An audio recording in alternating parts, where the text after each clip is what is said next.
क्या आपको पता है दुनिया भर में 700 से भी कम ऐसे लोग हैं जिनको स्पेस में जाने का मौका मिला है।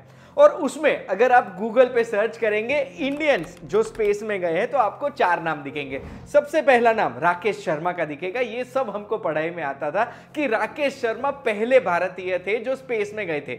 उनके नीचे कल्पना चावला ये पढ़ाई में आता था। और हमें यह भी पता है कि 2003 में कोलंबिया स्पेस शटल डिजास्टर में कल्पना चावला ने अपनी जान गंवाई थी। कोलंबिया स्पेस डिजास्टर तब हुआ था जब स्पेस शटल पृथ्वी पर वापस आ रहा था। ये याद रखना, आगे ये इंफॉर्मेशन काम आएगी। ये लिस्ट में चौथा नाम राजा चरी का भी है जो 2021 में नासा के एस्ट्रोनॉट थे, इंटरनेशनल स्पेस स्टेशन में जाके वापस आ गए थे।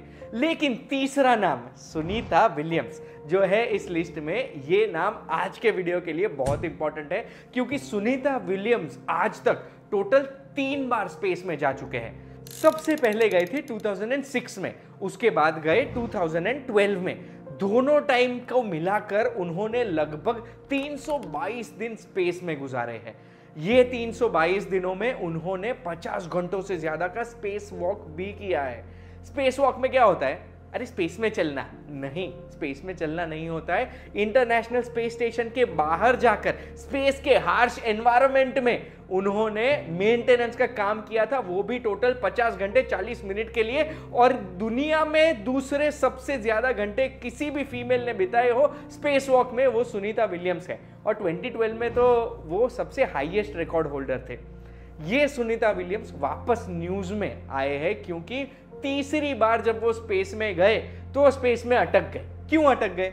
क्योंकि सुनीता विलियम्स नेवी के टेस्ट पायलट हैं। अब ये टेस्ट पायलट होने की वजह से उन्होंने बोइंग के स्टारलाइनर को स्पेस ट्रैवल के लिए टेस्ट करने की मंजूरी दी।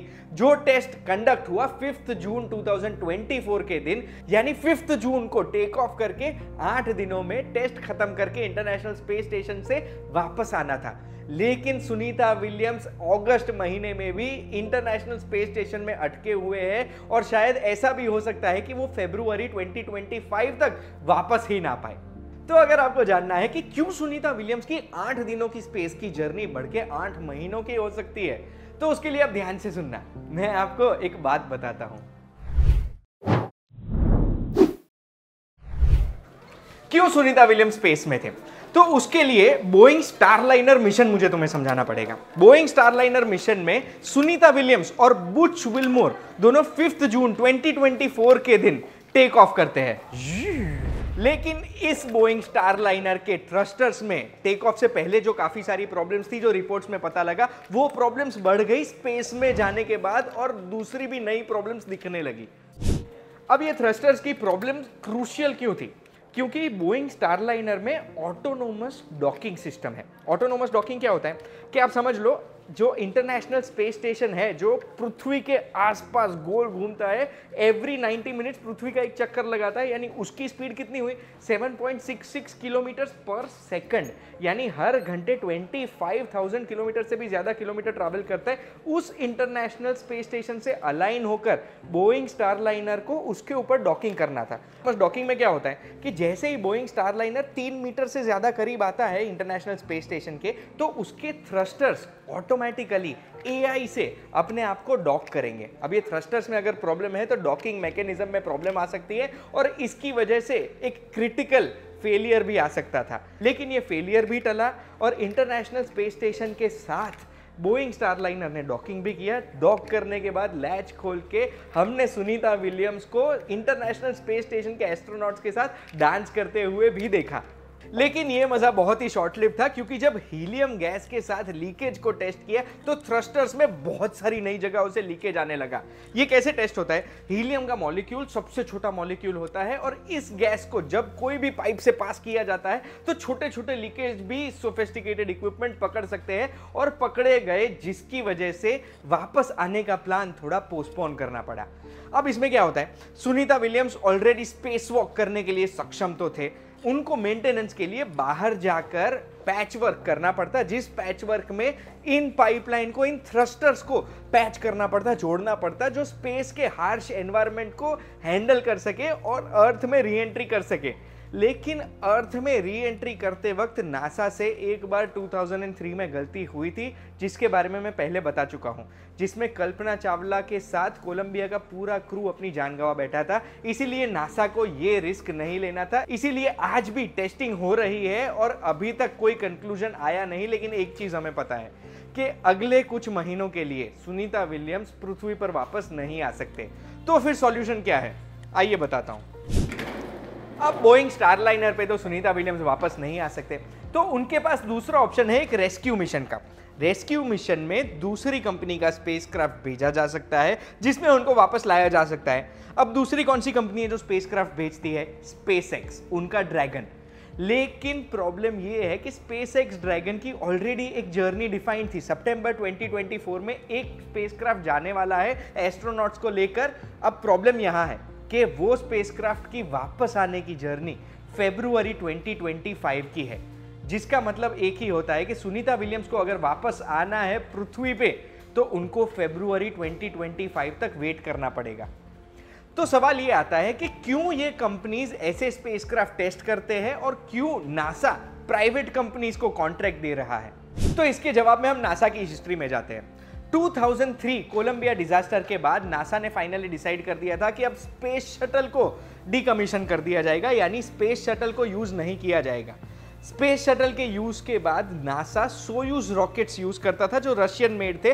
लेकिन तभी स्पेसएक्स करके एक नई कंपनी इलॉन मस्क ने शुरू की थी, जिसके रॉकेट्स री एंट्री कर सकते थे, रीयूजेबल रॉकेट्स थे, और ये रॉकेट्स बहुत ही चीप ऑप्शन था नासा के लिए। तो स्पेसएक्स को कॉन्ट्रैक्ट मिलने लगा। स्पेसएक्स को जैसे ही कॉन्ट्रैक्ट मिलने लगा गवर्नमेंट का, तो ये कैपिटलिस्ट इकोनॉमी है, हर किसी को खुद का रॉकेट बनाना था, और इसीलिए बोइंग ने काफी टेस्ट्स के बाद बोइंग स्टारलाइनर डेवलप किया। 2019 में एक अनक्रूड मिशन था बोइंग स्टारलाइनर का, जो इंटरनेशनल स्पेस स्टेशन जाने के लिए तो निकला लेकिन वहां पहुंचा नहीं था।